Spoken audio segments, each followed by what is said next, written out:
Bonjour. Que personne ne méprise ta jeunesse, mais sois un modèle pour les fidèles. En parole, en conduite, en charité, en foi, en pureté. 1 Timothée 4, verset 12. Connais-tu Tétrodon? C'est un petit poisson d'une quinzaine de centimètres qui vit dans les eaux des Antilles et de l'Amérique du Sud. Chez nous, on l'appelle pelpette. Lorsqu'il se sent en danger, il est capable de gonfler presque instantanément et devient impressionnant pour ses prédateurs.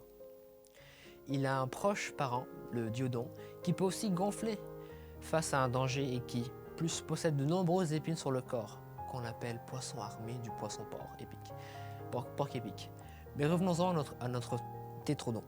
Il a un cousin qui vit dans les eaux de Japon et qui a permis de résoudre un mystère scientifique. En effet, on a observé des rosaces dessinées dans le fond de l'océan. Les scientifiques se demandaient qui faisait ces étranges formes dans le sable et pourquoi.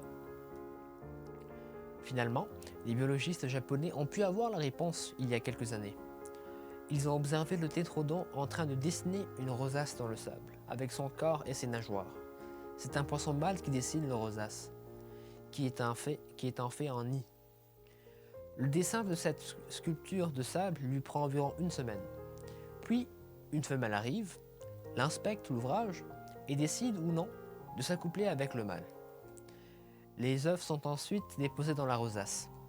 Le plus étonnant, c'est que ce tétrodon japonais mesure environ 12 cm et qu'il construit ce rosace qui peuvent faire près de 2 mètres de diamètre. Ce petit poisson nous montre qu'on n'a pas besoin d'être grand dans la Bible. Pas besoin de faire de grandes choses, d'être grand pour faire de grandes choses. Dans la Bible, il y a de nombreux exemples d'enfants ou d'adolescents qui ont fait de grandes choses pour Dieu. David n'était qu'un enfant ou tout au plus un adolescent lorsqu'il battit le géant Goliath dans 1 Samuel, le verset 17. Samuel était un enfant lorsqu'il reçut directement les paroles de Dieu qui lui annonçaient le jugement de la famille du prêtre Élie.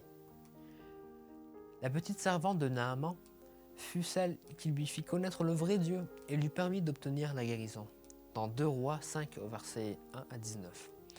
Un petit garçon qui accepta de partager son repas, 5 pains et 2 poissons, permit à Jésus d'accomplir un miracle et de nourrir une grande foule, dans Jean 6, versets 1 à 15.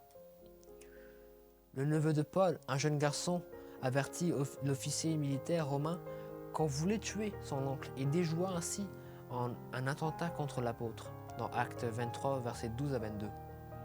Un enfant ou un adolescent peut faire de grandes choses pour Dieu s'il lui donne son cœur. Veux-tu lui donner ton cœur aujourd'hui? Extrait de Sébastien Régis. Bonne journée.